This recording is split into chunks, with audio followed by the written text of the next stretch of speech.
Assalamualaikum warahmatullahi wabarakatuh. Bismillahirrahmanirrahim. Alhamdulillah wassalatu wassalamu ala Rasulillah Nabiyyina Muhammad ibn Abdullah wa ala alihi wa ashabihi wa man ihtada bihadihi wastanna bi sunnatihi ila yaumiddin. Amma ba'd.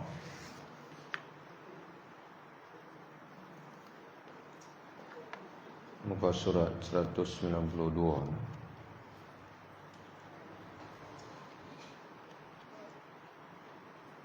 Qala Allah subhanahu wa ta'ala, A'udzu billahi minasy syaithanir rajim. Bismillahirrahmanirrahim.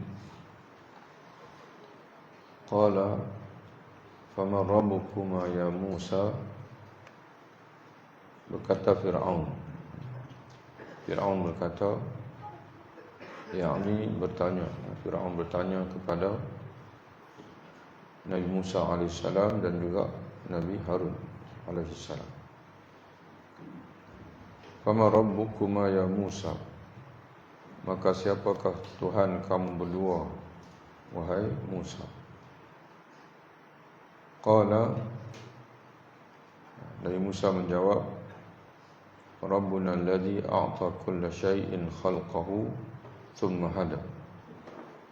Tuhan kami ialah Tuhan yang telah memberikan kepada tiap-tiap sesuatu bentuk kejadiannya. Tuhanlah yang menciptakan. Tuhan kami adalah Tuhan yang menciptakan segala kewujudan yang ada di alam ini mengikut kejadian masing-masing. Summa hada, kemudian memberinya petunjuk sesuai dengan kehidupan masing-masing. Petunjuk dalam tafsir Jalalain, Imam Jalaluddin As-Suyuti menyebutkan, iaitu memberi petunjuk kepada setiap haiwan, kepada tempat makannya, tempat minumnya, pasangannya, wa ghairu dzalik, dan selain daripada itu, mengikut tujuan dia dihidupkan. Qala, Fir'aun berkata, fama balul qurunil ula, maka bagaimanakah keadaan umat-umat yang terdahulu yang tidak menyembah Tuhan yang kamu sebut itu? Dia merujuk kepada kaum-kaum yang terdahulu yang menyembah berhala, seperti mana dia juga. Lalu Nabi Musa menjawab, qala, berkata Nabi Musa, ini menjawab Nabi Musa AS,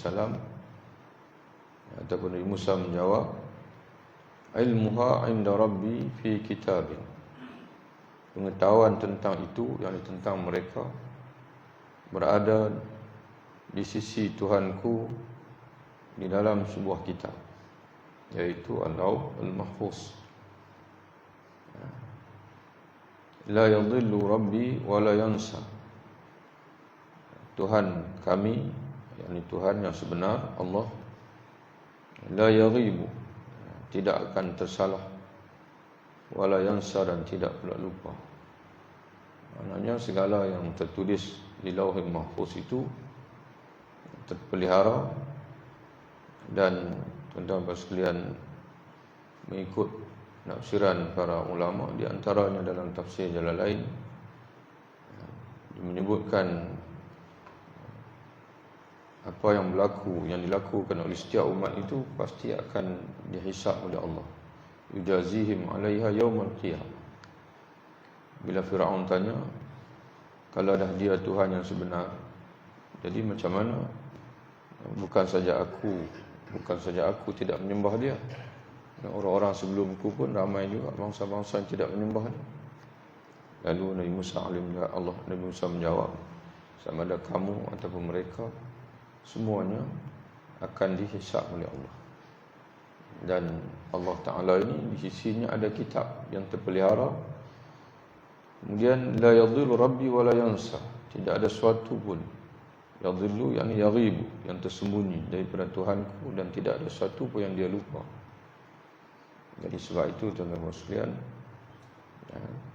manusia ini termasuk kita sendiri, setiap kali kita nak bertutur, nak bercakap, nak buat apa saja, kita kena ingat bahawasanya ada kitab yang mencatat segala yang kita lakukan, dan Tuhan Allah Subhanahu Wa Taala tidak mengabaikan sesuatu apapun. Sama ada Fir'aun ke, sama ada orang dulu sebelum Fir'aun, termasuk yang hidup selepas Fir'aun, bila-bila masa sekalipun, dan termasuk kita sendiri.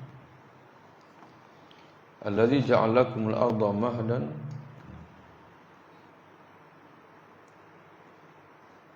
yang telah menjadikan bagimu bumi.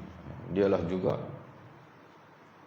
Tuhan yang telah menjadikan bagimu bumi, al-arda mahdan. Mahdan firashan, dia terjemah sini hamparan, sebagai hamparan. Wasalaka lakum fiha subulan, dan yang telah menjadikan, yakni memudahkan. Dalam tafsir dalam lain kata dia wasalaka ay sahala lakum fiha subulan, yang telah menjadikan, yakni memudahkan bagi kamu di bumi itu jalan-jalan, di mana manusia nak merentasi ke mana saja, Allah Ta'ala buka jalan kepada mereka, sama ada di daratan ataupun di lautan. Dan menurunkan dari langit air hujan. Wa anzala minas sama'i ma'an, dan dia menurunkan daripada langit ma'an ay mataran, air hujan. Fa akhrajna bihi, maka dengan air hujan itu kami, yakni Allah, tumbuhkan dengan air hujan itu berjenis-jenis dari tumbuh-tumbuhan yang bermacam-macam. Fa akhrajna bihi azwajan min nabatin syatta. Syatta ni berbagai-bagai. Jadi Allah Ta'ala menghitung satu persatu. Dan sebab itu tuan-tuan sekalian, ayat-ayat yang paling banyak di dalam Al-Quran ialah ayat-ayat yang merintahkan manusia supaya memerhati kejadian Allah, dan itu boleh menambahkan iman. Maka bila kita baca sebagai contohnya dalam kitab akidah para ulama Ahlussunnah wal Jamaah, mengiktikadkan bahawa al-imanu yazid wa yanqus, iman dapat bertambah dan juga berkurang.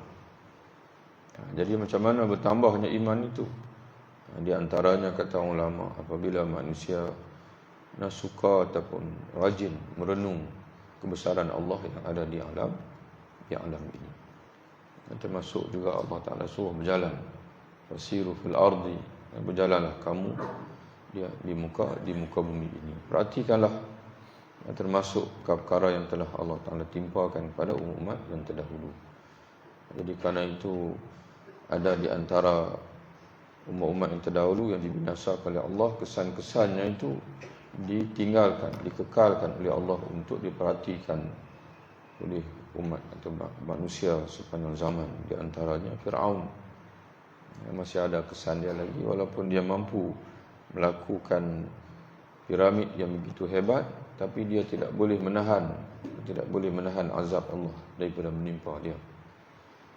Dan begitu juga sekurang-kurangnya dia mati, walaupun dia mengaku Tuhan, tapi dia mati. Tuhan tak boleh mati, menunjukkan bahawasanya dia bukan Tuhan. Begitu juga tuan-tuan boleh tengok kaum Nabi Lut.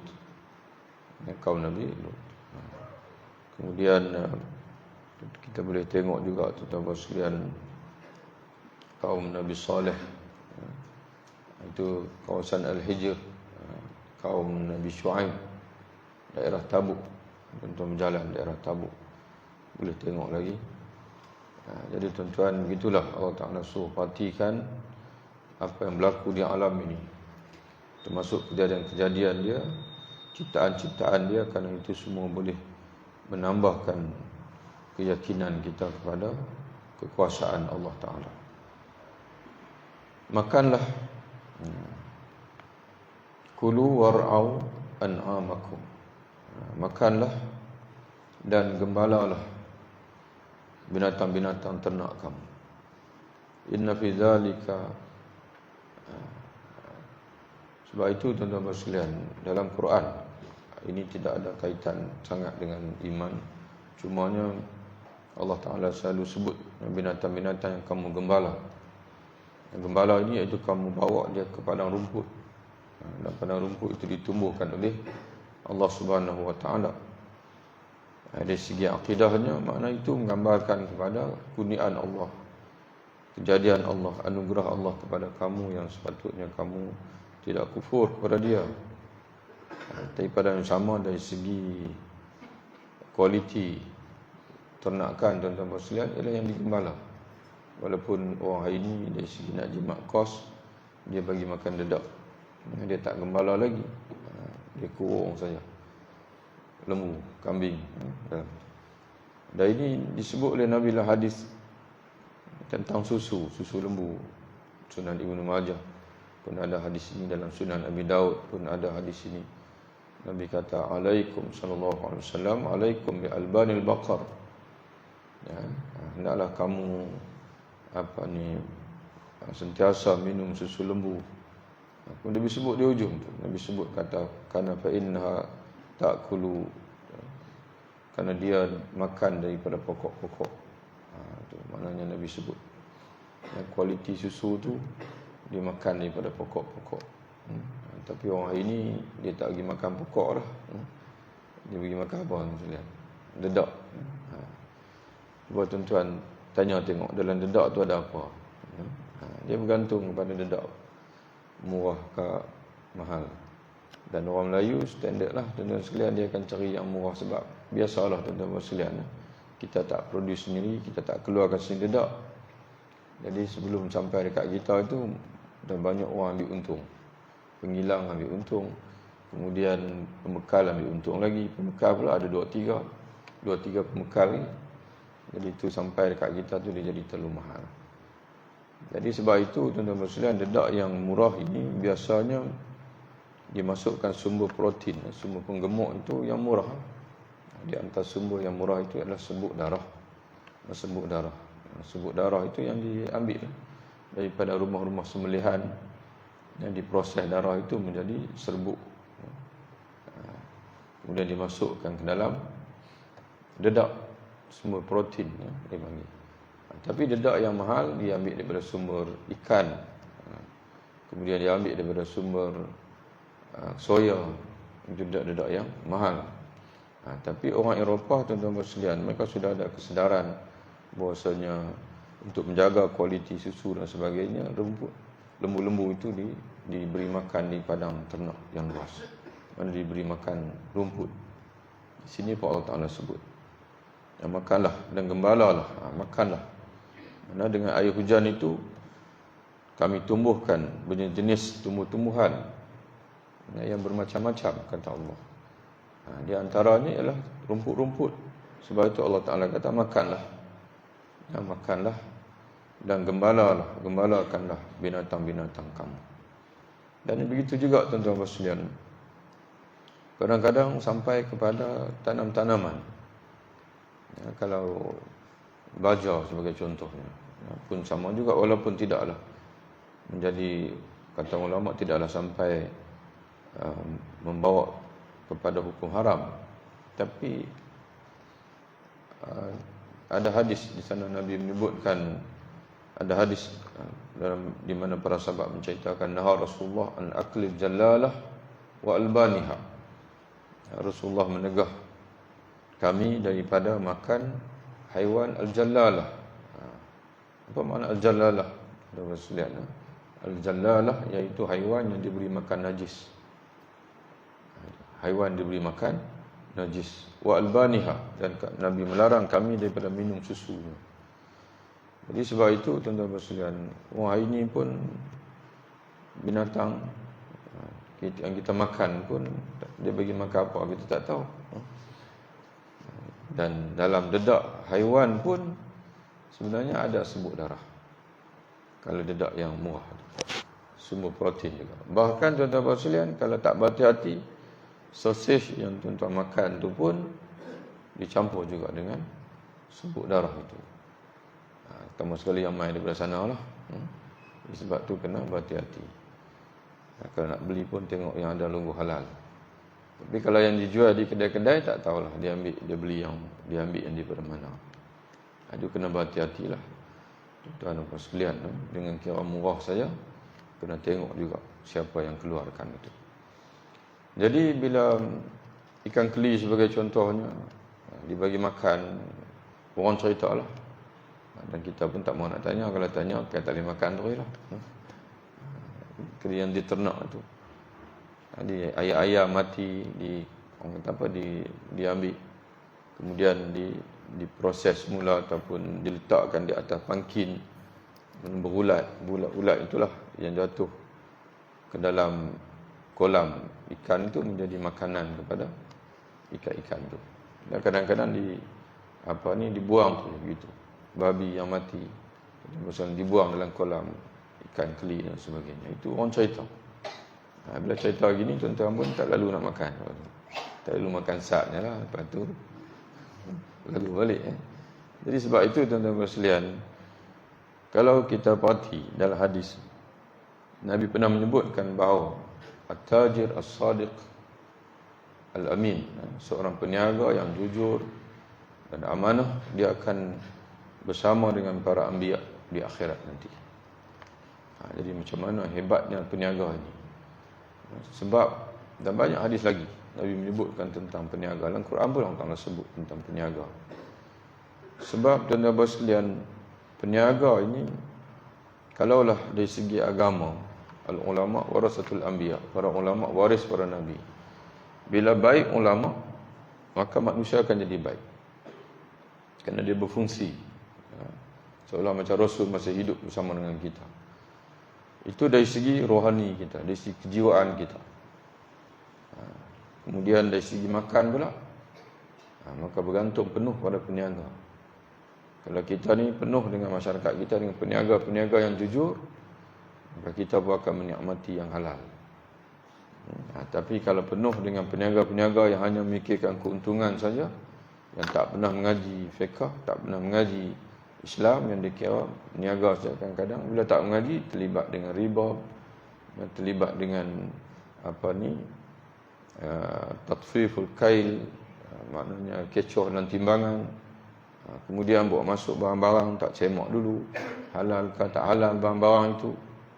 Itu tuan-tuan sekalian, Nabi sebut peniaga yang jujur dan amanah di akhirat nanti dia akan bersama dengan para nabi. Jadi sebab itu tuan-tuan dan puan sekalian, kita sebut di sini haiwan binatang pun sama juga. Orang Eropah ni sudah ada kesedaran tu. Bila nak makan benda baik ni, kena jaga makanan haiwan tersebut. Hatta ayam pun tuan-tuan dan puan sekalian, bila mereka ternak, mereka jaga, mereka tidak akan menganiaya ayam tersebut dan sebagainya.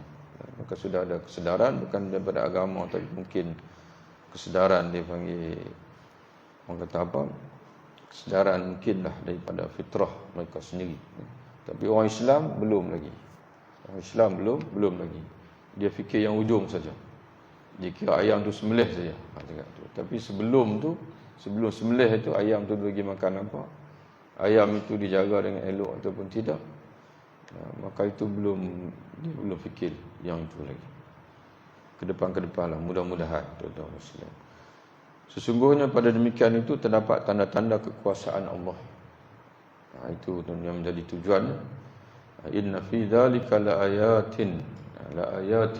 Sesungguhnya pada demikian itu terdapat tanda-tanda kekuasaan Allah. Li ulin nuha, bagi orang-orang yang berakal. Ulin nuha ay ashabil uqul. Ashab al-uqul. Minha khalaqnakum, darinya, yang dari bumi ataupun dari tanah itu kami menjadikan kamu. Wa fiha nu'idukum, dan kepadanya kami akan kembalikan kamu. Wa minha nukhrijukum taratan ukhra, dan darinya kami akan mengeluarkan kamu pada kali yang lain. Ini masalahnya tuan-tuan sekalian. Kalaulah kita ini mati, kita daripada tanah, kemudian kata Allah akan kembali ke tanah, Yang menjadi masalahnya Allah Ta'ala sebut Dan darinya kami akan mengeluarkan kamu pada kali yang lain. Mana daripada tanah juga akan dibangkitkan semula kita. Mana sekejap lah, dalam tempoh yang tertentu kita akan berada dalam bumi, ataupun tubuh kita lah bersemadi dalam bumi, tapi roh kita ni akan berada di alam barzakh. Roh kita ni akan berada di alam barzakh. Yang kata Imam Ibn Hazmin, alam barzakh ni ialah alam asal roh, sebelum roh itu dicantum dengan tubuh ketika janin berusia 120 hari. Dia balik pada alam asal itu. Tapi ulama-ulama lain tidak setuju. Alam barzakh, alam lain. Ini alam asal, masalah yang dulu, tak tahu di mana. Jadi roh ini sudah ada. Kemudian bila usia kita 120 hari dalam perut ibu, maka roh itu dibawa dan dimasukkan ke dalam jasad kita. Kemudian lahir ke atas muka dunia bersama dengan roh itu. Bila mati, roh dengan jasad berpisah. Jasad kembali pada mak dia, iaitu ke mana? Tanah. Dan roh ini meneruskan perjalanan dia ke alam berikutnya, iaitu alam barzakh. Jadi itulah tuan-tuan sekalian perjalanan roh. Kemudian Allah Ta'ala bangkitkan kembali kita. Kalau di sini Allah Ta'ala sebut wa minha nukhrijukum taratan ukhra. Dan daripada tanah itu juga kami akan bangkitkan kamu pada kali yang berikutnya. Walaqad arainahu ayatina kullaha fakadzdzaba wa aba. Kami telah memperlihatkan kepadanya, yakni kepada Firaun, tanda-tanda kekuasaan kami semuanya, maka dia telah mendustakan, wa abah, dan enggan untuk beriman kepada Rasul yang kami utuskan. Maka dia binasa sebagaimana binasanya iblis. Jadi abah ini Allah Ta'ala sebut, pada iblis pun Allah Ta'ala sebut yang sama.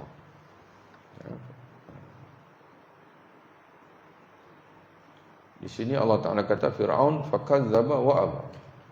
Fakadzdzaba wa aba. Lalu dia mendustakan. Bila kita mengaji tentang iman, apa makna iman? At-tasdiq. Iman iaitu membenarkan dengan hati. Lawan iman kufur. Apa makna kufur? At-takzib. Mendustakan. Mana hati mendustakan. Apa makna membenarkan mendustakan itu? Kata ulama, suara hati dia panggil. Suara hati berkata Allah benar, Rasul benar. Itu makna tasdik. Bukan mulut. Mulut ini ikrar dia panggil. Mulut ikrar. Ada orang yang mulut dia sebut la ilaha illallah Muhammadur Rasulullah, tapi hati dia tak bersuara kebenaran itu. Itu dipanggil orang munafik. Orang munafik. Tapi kita ni, selain daripada mulut kita menyebutkan la ilaha illallah Muhammadur Rasulullah, hati kita ni bersuara Allah benar, Rasul benar. Itu makna at-tasdiq. At-takzib pula kufur, iaitu hati mereka bersuara bahwasanya dia tak percaya Allah, Rasul Muhammad itu bohong, Quran itu bukan kitab daripada Tuhan. Itu dipanggil iman dan juga kufur. Hati, bukan mulut, hati. Jadi sebab itu tuan-tuan sekalian, hati manusia ini dia sangat jujur. Ma kadzabal fuadu ma ra'a. Dan tidaklah hatinya mendustai apa yang dia lihat. Hati ini tak boleh bohong. Tuan-tuan sekalian. Jadi kerana itu kita hanya akan redha kalau hati kita redha. Itu kita, Nabi suruh kita sebut zikir pagi-pagi itu. Raditu billahi rabba wa bil islami dinan Muhammadin nabiyyan wa rasula. Aku redha Allah sebagai Tuhan, Muhammad. Raditu billahi rabba wa bil islami dinan, Islam. Aku redha Islam sebagai agama, dan juga aku redha Muhammad sebagai nabi dan juga rasul. Jadi perasaan redha ni pun datang daripada hati juga. Redha daripada hati juga. Disebut tuan-tuan sekalian, tak semestinya bila kita sebut hati kita redha. Tapi redha itu memang daripada hati. Dia bukan mulut.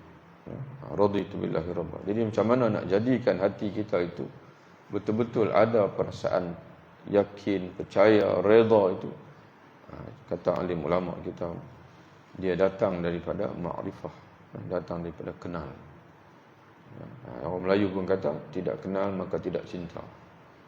Jadi bila kenal yang sungguh-sungguh, barulah akan timbulnya perasaan cinta tadi ni. Dan kita dah pernah bagi contoh dah, tuan-tuan sekalian. Kenapa kita sangat sayang kepada anak-anak kita? Sebab kita kenal. Dia duduk dengan kita lama, daripada kecil kita yang bela dia, maka timbullah perasaan sayang. Kita dengan anak orang lain, tak ada sayang apalah, kenal begitu-begitu je, tak timbul perasaan sayang. Sayangnya kita pada anak kita itu menyebabkan berlaku apa-apa dekat dia, kita sangat sedih. Tapi kalau orang lain berlaku apa-apa, aksiden ke apakah, takkan kita melahirkan rasa sedih, tapi sangat tak. Jadi kenapa boleh beza begitu? Beza tu kenapa tu? Di antaranya kerana kita kenal, dan juga kerana kita selalu dengan dia. Jadi sebab itu Allah Ta'ala atur kita tu elok dah. Kamu kena mengaji, mengenali Allah, sifat-sifat Allah, dan kamu kena berhubung dengan Allah. Kena sebut Allah Ta'ala selalu, berzikir kepada Allah. Bila kamu selalu sebut Allah, selalu sembahyang kepada Allah, selalu berzikir kepada Allah, maka kamu akan semakin sayang. Akan kecintaan tu, mahabbah itu akan semakin, dan selalu salawat kepada Nabi, barulah akan datang dalam hati itu. Jadi tuan-tuan dan puan, begitulah Allah Ta'ala ulang dalam Quran. Bila kita, sebab itu zikir ni banyak tuan-tuan sekalian, boleh pilih lah. Ada orang dia tak sempat sangat nak berzikir banyak sebab dia dengan Quran. Tak ada masalah tuan-tuan sekalian. Kan dalam Quran sendiri pun menyebut nama Allah. Tuan-tuan akan jumpa dalam Quran Subhanallah, tuan-tuan akan jumpa Quran Alhamdulillah, tuan-tuan akan jumpa Al-Quran La ilaha illallah. Itu kelebihan bagi orang yang dia mulazamah dengan Quran. Satu hari 3 juzuk, ada yang 4 juzuk satu hari, seminggu sekali khatam. Lain, maka dia tak sempat lah. Salawat pun dia sikit-sikit saja. Kemudian zikir-zikir lain pun sikit-sikit saja, kerana dia memberi tumpuan kepada Quran. Tidak jadi masalah. Ataupun tuan-tuan baca Quran satu hari satu muka, yang baki lagi tuan-tuan berzikir, tasbih, tahlil dan sebagainya, pun tak ada masalah juga. Yang masalahnya Quran pun tak, zikir pun tak. Yang tu yang menjadi masalah. Jadi sebab itu yang pentingnya tuan-tuan sekalian, kita kenal Allah dan juga selalu sebut nama Allah. Barulah kecintaan itu akan datang dalam hati kita. Yauma izin. Kemudian ayat berikutnya 108 yang 111, yauma izin, pada hari itu, yakni pada hari tak kala Allah mencabut gunung ganang, menghancurkan alam ini, yattabi'una da'iya, manusia akan mengikuti, yakni menuju kepada suara ada penyeru yang menyeru mereka ke mahsyar, la iwaja lahu, tiada dapat mereka berbelok-belok lagi. Siapa penyeru ini? Dalam tafsir jalan lain kata dia, iaitu malaikat Israfil.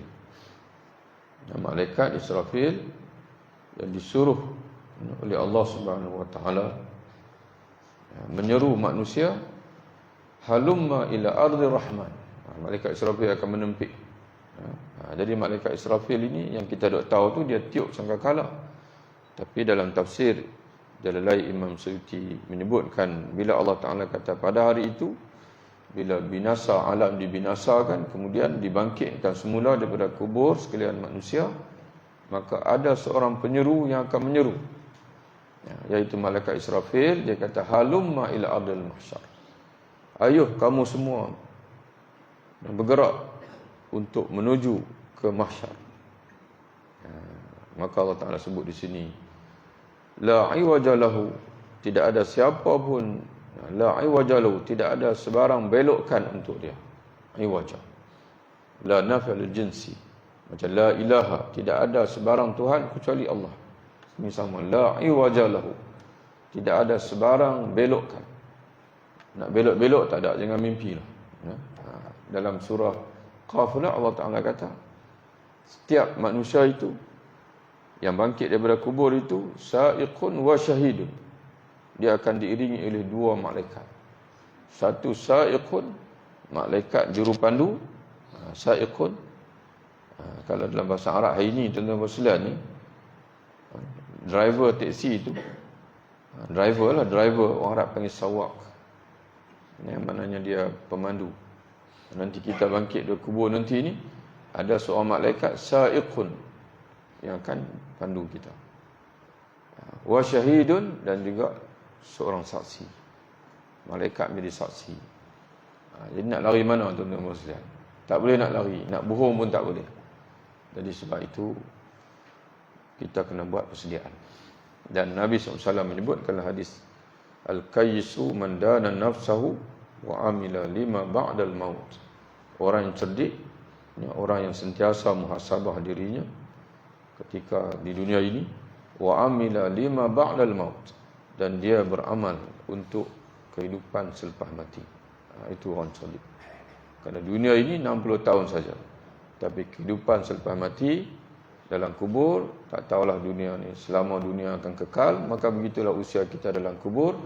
Kemudian yang lebih lagi, bila bangkit daripada kubur nanti, Allah Ta'ala sebut dah di sana ialah yaumul akhir, hari akhirat. Nama hari akhirat ni maknanya hari terakhir, yang tidak akan ada lagi selepas itu hari lain. Maknanya kata ulama, maksudnya ialah tidak ada penamat. Yang tidak ada penamat pada hari itu. Jadi sebab itu tuan-tuan sekalian, nak lari pun tak boleh, nak bohong pun tak boleh, nak kecoh pun tak boleh. Maka hanya ada satu ikhtiar, iaitu membuat persediaan. Kemudian Allah Ta'ala sebut, wa khashi'atil aswatil rahman, dan merendahlah semua suara kepada Tuhan yang Maha Pemurah pada hari itu. Semua suara tak boleh meninggi. Tuan-tuan sekalian,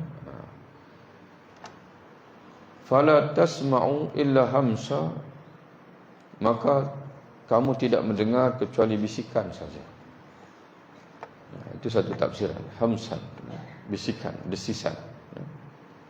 Tidak ada lagi orang yang mampu nak meninggikan suara, nak sembang kemah apa semua, tak ada lagi. Hak yang sombong-sombong pun tak ada dah. Semuanya tunduk. Terpaksa aku menunggu keputusan dari Tuhan yang Maha Rahman. Dan sebahagian mufassir mentafsirkan bisikan itu bukan bisikan hamsa. Sebagaimana tafsir lain kata dia, iaitu yang terdengar ialah bunyi tapak kaki saja. Seumpama di padang pasir, dalam kesunyian itu, kafilah bergerak, bunyi tapak kaki. Itu saja yang kedengaran, cukup jelas. Itu saja yang bunyi, yang lain semua senyap. Tak ada siapa dah. Nak bercakap pun tak berani dah. Tuan-tuan sekalian, tak berani satu, kemudiannya tak tahu nak cakap apa dah. Tak tahu nak cakap apa, terlalu takut. Hanya dengar adalah bunyi tapak kaki berjalan saja, daripada kubur menuju ke mahsyar. Nak sembang-sembang pun tak ada lagi. Hatta tuan-tuan sekalian, bila Nabi cerita dalam satu hadis kepada Sayyidatina Aisyah, di antaranya Sayyidatina Aisyah dalam majlis itu, dia dengar, kemudian dia tanya Nabi. Nabi kata, tidak ada siapa pun melainkan akan bangkit daripada kuburnya ghurlan wa uryanan, dalam keadaan telanjang, tak ada baju, tak ada pakaian apa, kasut pun tak pakai. Lalu Sayyidatina Aisyah kata, ya Rasulullah, bukankah bangkit tu ramai-ramai semua bangkit daripada kubur? Kalau dah masing-masing telanjang, tak malu kah? Dia boleh tergamak tanya macam tu, Sayyidatina Aisyah radhiyallahu anha. Tapi tak apalah, dia isteri. Dia tanya, ya Rasulullah, tak malu kah? Dah pakat bangkit ramai-ramai semua, lelaki perempuan semua bangkit. Katalah tak ada lelaki, tak ada perempuan lah, semua lelaki saja atau perempuan saja bangkit dalam keadaan telanjang, tak malu kah? Lalu Rasulullah menjawab, ya Aisyah, suasana pada ketika itu, setiap orang hanya memikirkan dia saja. Dia tak sempat, dia panggil nak tengok, nak keliling tengok orang lain sana sini. Dia hanya fikir dia saja. Macam mana, apa akan jadi pada aku ni, apa akan jadi pada aku ni, bagaimana nak menghadap Tuhan nanti. Tuan-tuan sekalian, di dunia ini kita suka tengok orang lain. Yang kita tak suka tengok kita. Kita baik belaka, yang lain, orang lain semua tak baik belaka. Tapi di akhirat nanti, yauma yafirul mar'u min akhihi, mana hatta keluarga dia, saudara dia, mak dia, anak dia, isteri dia, suami dia pun Dia tengok daripada jauh pun dia tahu kata isteri dia, suami dia, dia tak akan ambil hirau lagi pada ketika itu. Dia panggil, dia tak akan beri respon apa-apa lagi.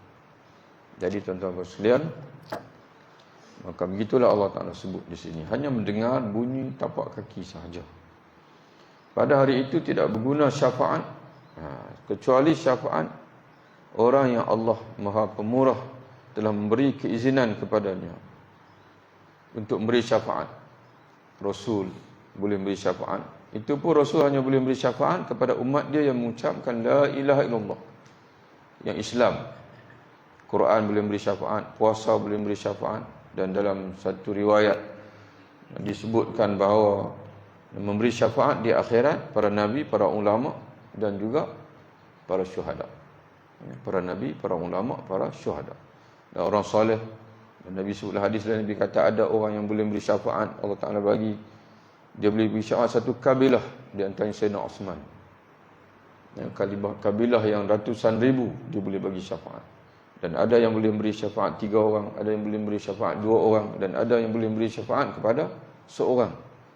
Jadi sebab itu kita ni tuan-tuan sekalian, kita berkawan ni berkawan bagi elok. Walaupun kawan kita tak tahu mana, kerana kita tak tahu, tahu dia lah yang akan tolong kita nanti di akhirat. Kita duk ingat kata yang akan tolong kita ni orang hebat-hebat. Rupa-rupanya dia lah yang duk sembahyang sebelah kita, yang duk berkawan dengan kita. Dia bagi syafaat kat kita. Jadi tuan-tuan sekalian, dan dia ni Allah telah meredai perkataannya, iaitu la ilaha illallah.